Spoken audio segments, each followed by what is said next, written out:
नमस्कार दोस्तों। आज हम लोग बात करेंगे कि अगर इस्तेमाल करते समय फेविक्विक हमारी आंख में चला जाए तो हमें क्या करना चाहिए। आप लोगों ने ध्यान दिया होगा कि जब हम लोग फेविक्विक की एक नई शीशी खोलते हैं तो पहली बार तो बहुत आसानी से निकल जाता है, लेकिन जब हम उसको इस्तेमाल करके उसका ढक्कन बंद करके रख देते हैं और दोबारा इस्तेमाल के लिए जब हम उसका ढक्कन खोलते हैं तो जो उसकी जो टिप होती है जहाँ से वो फेविक्विक निकलता है वहाँ पर पहले का इस्तेमाल किया हुआ फेविक्विक जम जाता है। और इसकी वजह से जब हम उसको दबाते हैं उस शीशी को तो पहले तो वो निकलता नहीं है और हमें बहुत ज़्यादा प्रेशर लगाना पड़ता है और तब एकदम से फेविक्विक निकलता है। और इसी तरीके की कंडीशन में फेविक्विक क्योंकि बहुत प्रेशर से निकलता है वो हमारी आँख में चला जाता है और हम बहुत ज़्यादा पैनिक कर जाते हैं। स्पेशली अगर ये बच्चों के केस में होता है क्योंकि बच्चे को उतनी समझ नहीं होती है तो वो फेविक्विक का इस्तेमाल करते समय, कुछ चिपकाते समय या कुछ भी करते समय फेविक्विक जब उनकी आंख में चला जाता है तो पेरेंट्स बहुत ज़्यादा पैनिक कर जाते हैं। तो आज के इस वीडियो में मैं डॉक्टर पल्लवी मिश्रा आपको बताऊंगी कि फेविक्विक अगर हमारी आंख में चला जाता है तो हमें क्या करना चाहिए, क्या नहीं करना चाहिए। पूरी जानकारी के लिए मेरे इस वीडियो को एंड तक जरूर देखिएगा और अगर मेरा वीडियो आपको पसंद आता है तो प्लीज मेरे चैनल को सब्सक्राइब करिएगा और मेरे इस वीडियो को बाकी लोगों के साथ में शेयर करिएगा। तो चलिए बिना समय गंवाए शुरू करते हैं आज का ये वीडियो।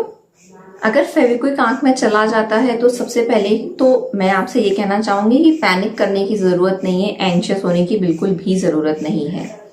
फेविक्विक जब भी हमारी आंख में जाता है तो वो सबसे पहले हमारे पलकों को चिपकाता है और उसके अलावा थोड़ा बहुत फेविक्विक हो सकता है कि हमारी आंख के अंदर भी चला जाए और ये जो काली पुतली होती है जिसे हम लोग कॉर्निया बोलते हैं वहां पर जाके चिपक सकता है। फेविक्विक अगर हमारी आंख में चला जाता है तो हमें आंख को बिल्कुल भी रगड़ना नहीं चाहिए। घर में अगर नल होगा, हर किसी के घर में होता है, तो उस नल के पानी से बहुत आराम से अपनी आंख को अच्छे से धो लीजिए। उसके बाद में आप अगर घर में कोई लुब्रिकेंट आई ड्रॉप्स है और अगर आप अपनी आंख खोल पा रहे हैं तो लुब्रिकेंट आई ड्रॉप जैसे कि रिफ्रेश टीयर्स या फिर रिफ्रेश लिक्विड जेल अपनी आंख के अंदर डाल लीजिए। आई ड्रॉप डालने के अलावा फेविक्विक को कभी भी खुद से निकालने की कोशिश मत करिएगा। अगर फेविक्विक की वजह से आपकी पलकें चिपक गई हैं तो खुद से उन पलकों को खोलने की कोशिश बिल्कुल भी मत करिएगा क्योंकि ये आपको फायदे से ज्यादा नुकसान कर सकता है। उसके अलावा कभी भी अपनी आंख में खुद से कोई भी अवेलेबल आई ड्रॉप या घी या गुलाब जल या कोई भी और चीज, दूध अपनी आंख में डालने की कोशिश बिल्कुल भी मत करिएगा क्योंकि ये आपकी आंख को और ज्यादा डैमेज कर सकता है। ये करने के बाद मतलब कि अपनी आंख को नॉर्मल सादे पानी से धोने के बाद में तुरंत आप जो भी आपके नियरेस्ट जो अवेलेबल डॉक्टर है उसको जाकर दिखाइएगा।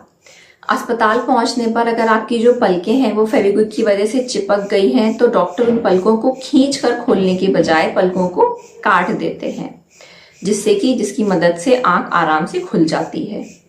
उसके बाद अगर जो फेविक्विक है वो हमारी आंख की अगर काली पुतली पर चिपका हुआ है या आंख के किसी अंदर के किसी और हिस्से पर चिपका हुआ है तो जो डॉक्टर होते हैं वो एक चिमटी की सहायता से मतलब एक फॉरसेप्स की सहायता से या फिर एक जॉनसन बट की सहायता से उस फेविक्विक को निकाल देते हैं। अब फेविक्विक अगर हमारी आंख की काली पुतली पर चिपक जाता है तो वहां पर छोटा सा घाव हो जाता है। जब हम उस फेविक्विक को निकालते हैं तो हमारी पुतली पर एक एपिथेलियल डिफेक्ट बन जाता है, घाव हो जाता है। जैसे कि अगर कोई भी चोट लगने की वजह से खाल खुरच जाती है वैसा ही होता है। तो उसकी वजह से आंख में बहुत तेज दर्द होता है और ये दर्द लगभग 24 से 48 घंटे तक रहता है।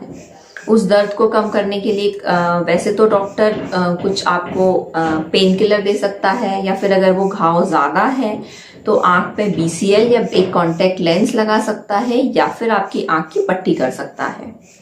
आंख में कोई इन्फेक्शन ना हो, घाव पर कोई इन्फेक्शन ना हो, कोई सेकेंडरी बैक्टीरियल इन्फेक्शन ना हो, उसके लिए डॉक्टर आपको एंटीबायोटिक आई ड्रॉप्स और घाव जल्दी भर जाए उसके लिए आपको लुब्रिकेंट आई ड्रॉप्स देता है।